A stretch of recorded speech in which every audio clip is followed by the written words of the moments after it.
advogado Everardo Gueiros é um dos convidados do Iluminuras de hoje. Pernambucano, ele fala dos autores e artistas da região e revela as publicações preferidas. Antes dele, eu recebo o escritor Paulo Cauim, autor de um livro de poemas que recebeu o nome de Demorou.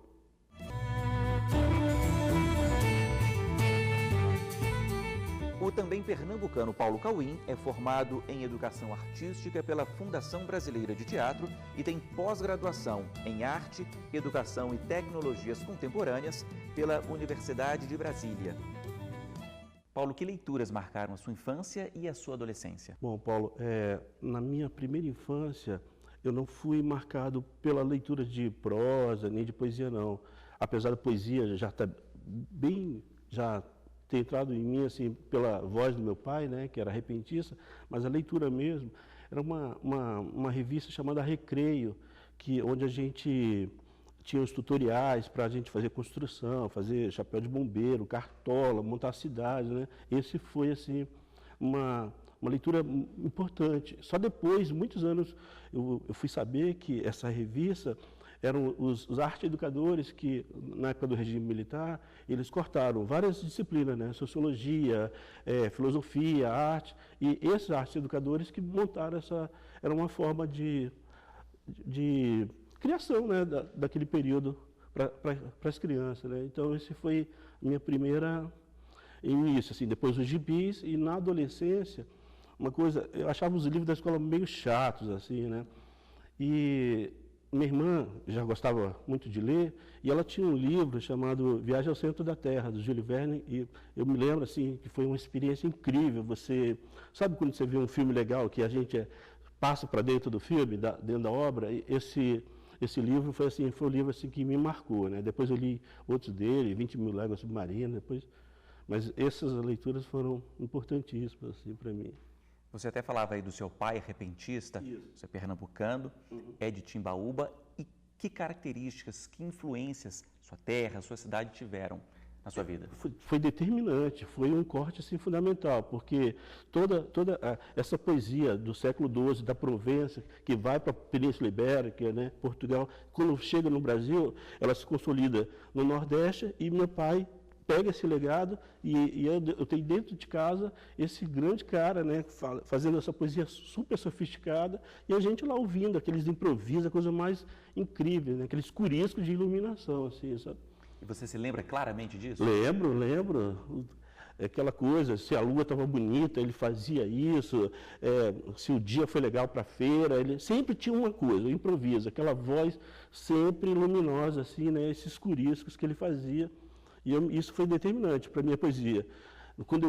Depois, quando eu começo a escrever poesia na adolescência, ainda é muito influenciado por ele, com aquelas rimas e tal, as quadras, e ele me explicava os vários gêneros, né, martelo, galope, aquelas coisas todas. E isso depois eu fui me libertando disso, né, quando eu, já mais um pouco à frente, eu tenho contato com a poesia concreta, que foi uma ruptura, assim, no meu trabalho.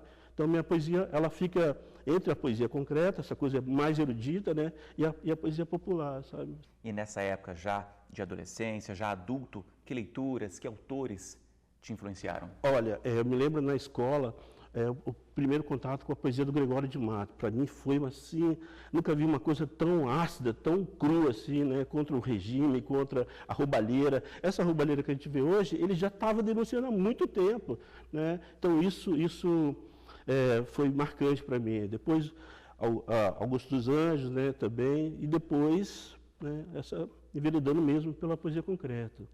E influenciou até mesmo a sua profissão, a sua escolha profissional? Sim, porque desde criança, meu desejo maior era trabalhar com arte, né? Então, tendo em casa um pai fazendo uma poesia tão sofisticada, foi determinante, assim, para a minha escolha, para trabalhar com arte, né, para fazer faculdade de arte depois, fazer pós-graduação na UNB em arte, educação e tecnologias contemporâneas. Tudo isso foi muito... nada por acaso, não existe acaso, né? Então, foi assim. Eu estou aqui com o seu livro, Demorou, que tem uma história curiosa, né? Você me contava que antes da entrevista que você levou 28 anos para publicá-la. 28 anos.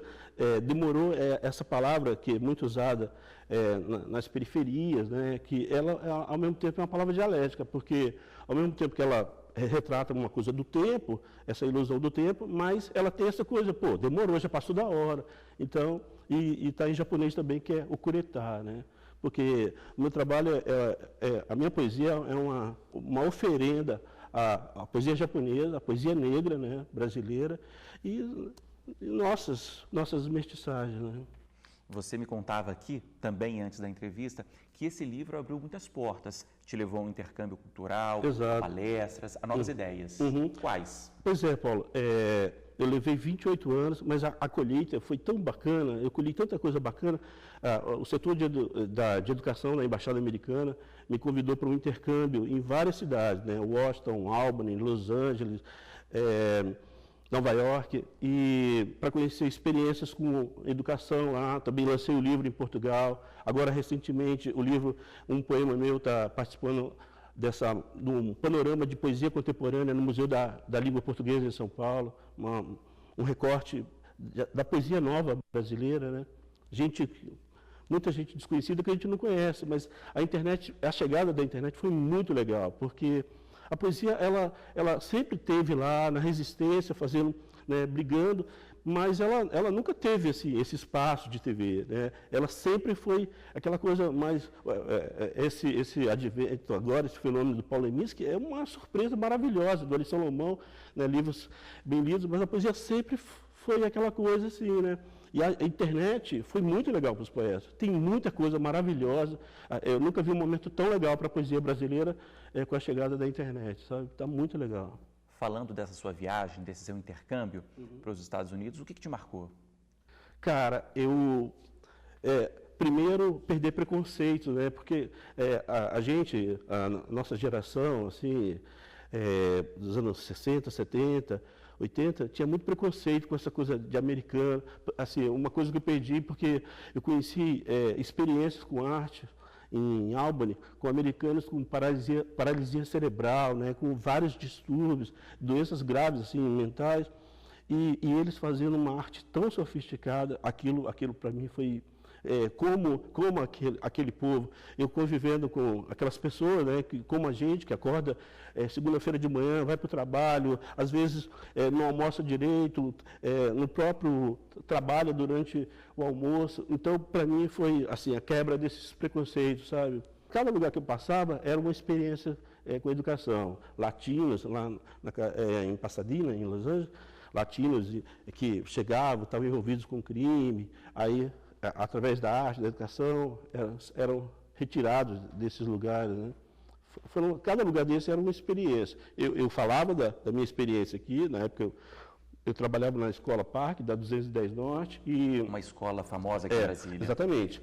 Eu trabalhava, né? Eu fui falar da minha experiência com arte e conhecer as outras, né? Foi uma coisa incrível, cara. Para mim, foi uma mudança de paradigma, de visões, sabe? Porque a gente vive num país que não valoriza a arte, o esporte, né? Você vê, o Joaquim Cruz, que é da minha cidade, Taguatinga, antes dele ganhar aquela medalha, ele treinava descalço, não tinha nem tênis, cara, assim, as quadras de terra, entendeu? Então a gente vive num país que ainda falta muito, a gente tem muito para alcançar uma cidadania plena, sabe? A gente está muito longe ainda, eu acho, assim, sabe? Falando um pouquinho mais sobre Demorou, então, Paulo, vou pedir para você ler um trecho aqui, por favor. Demorou.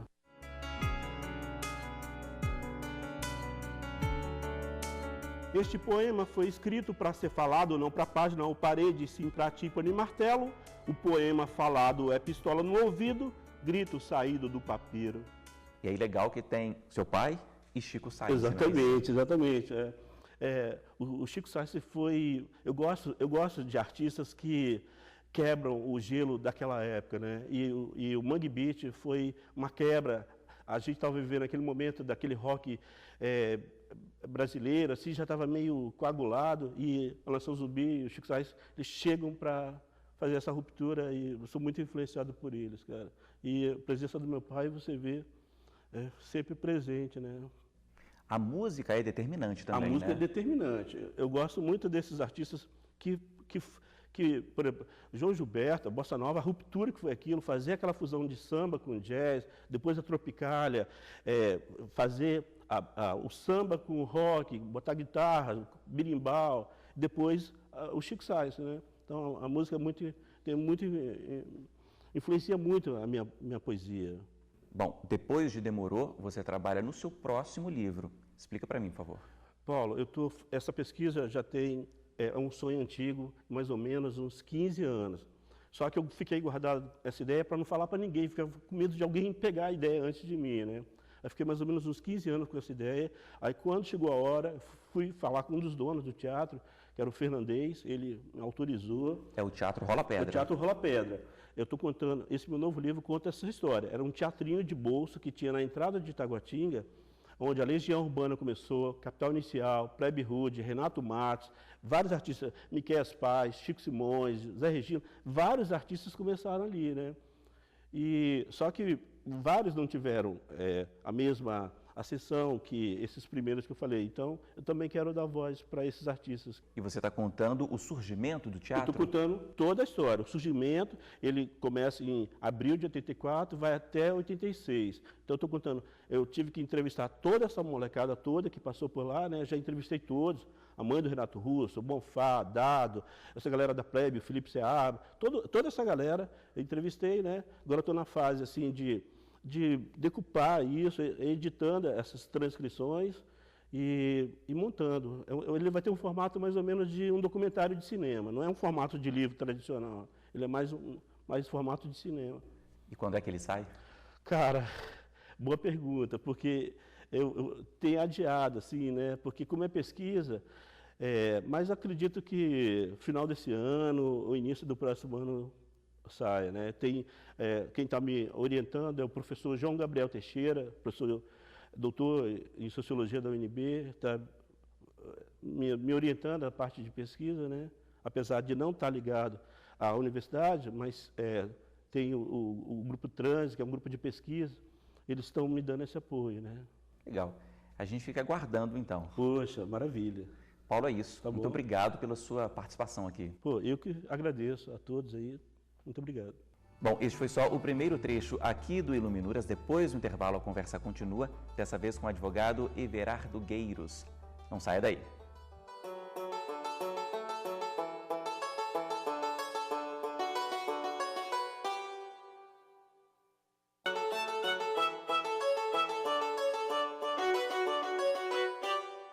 O Iluminuras já está de volta para conversar dessa vez com o advogado Everardo Gueiros, que está aqui comigo. Everardo, obrigado pela presença. Muito obrigado, Paulo, pelo convite, e a você e ao Iluminuras.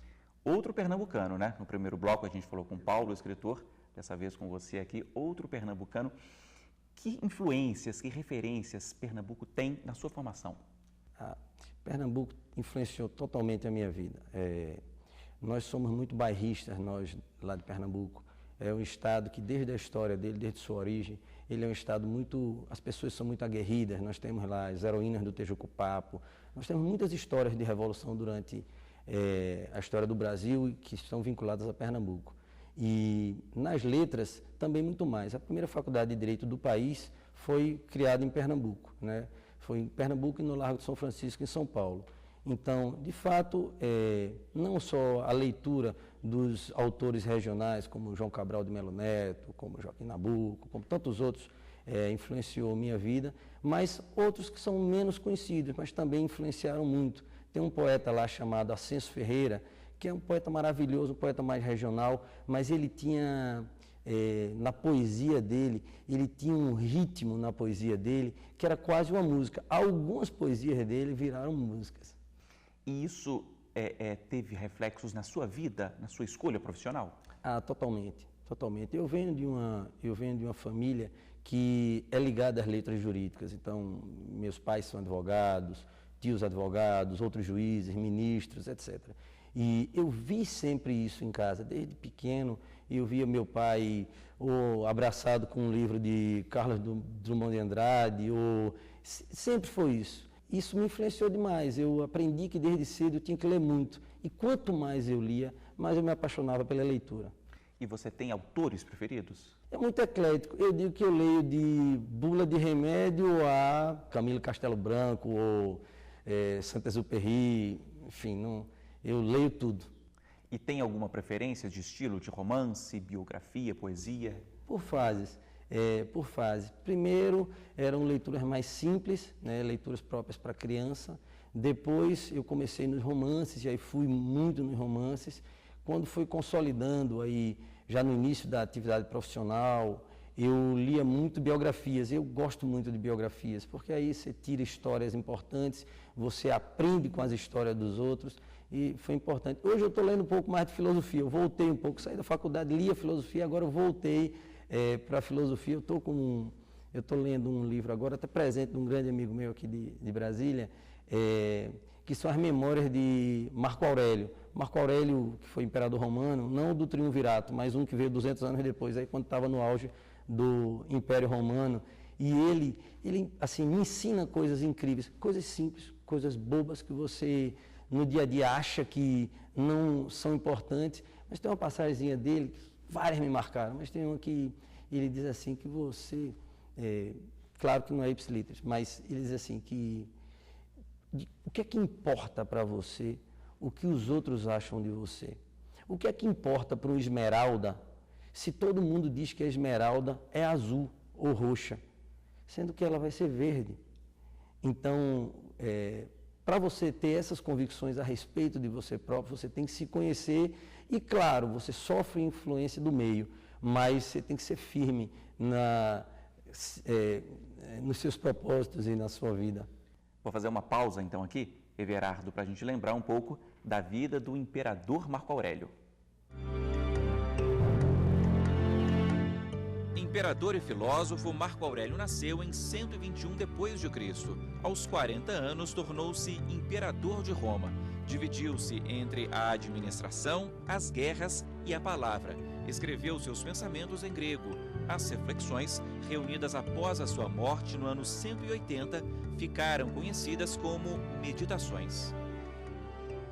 Você trouxe aqui alguns dos livros que você gosta, você falou em biografias, tem aqui a do Chateau e a do Tim Maia, não é isso? Verdade, verdade. São duas figuras maravilhosas, cada um com seu estilo de ser, mas dois gênios que o nosso país produziu como tantos outros.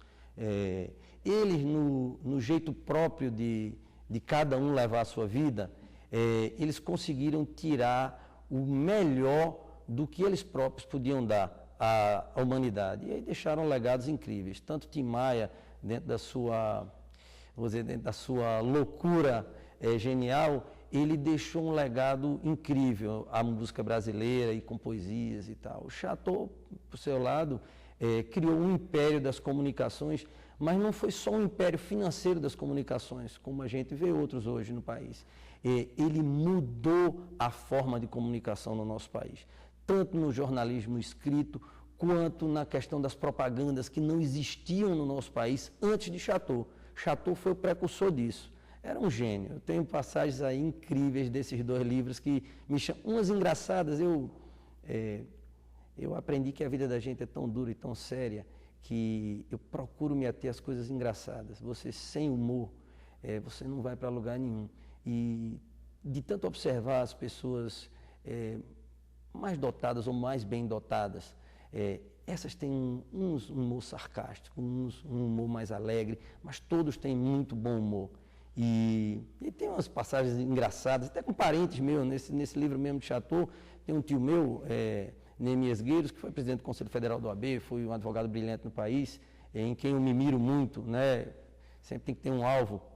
E tem passagens engraçadíssimas nesse livro que cita ele, Chateau, citando o primeiro-ministro Churchill, engraçadíssimas. Fala, conta pra gente. Chateau era uma pessoa que estava sempre 5, 6, 7 lances na frente do que os pobres mortais conseguiam enxergar.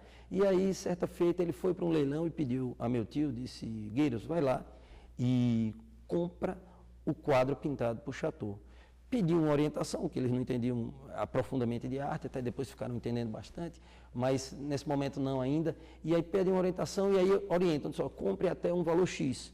E quando chega lá, começa uma disputa entre tio Neemias e um um ator americano, e aí o preço se eleva muito. E Chateau dá ordens para que ele continue até que se compre o quadro. Compra o quadro pelo dobro do preço, ou um pouco mais que o dobro do preço. Bem, depois que compra o quadro e tal, tira as fotos, aí Chateau, aí gera uma curiosidade em Churchill, e Churchill manda, eu quero conhecer quem comprou meu quadro tão caro. E aí seguem os dois para a casa de campo dele.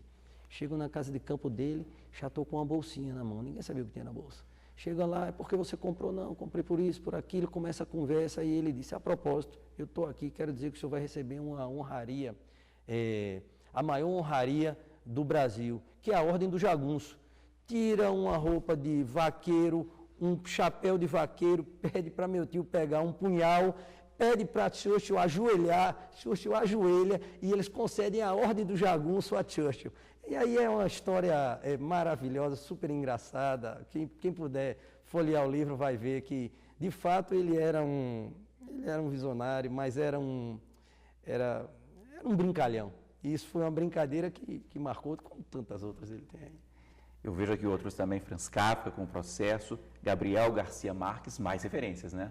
Muitas referências. Kafka, para quem inicia nas letras jurídicas, ou para quem já tem muito tempo nas letras jurídicas, é fundamental.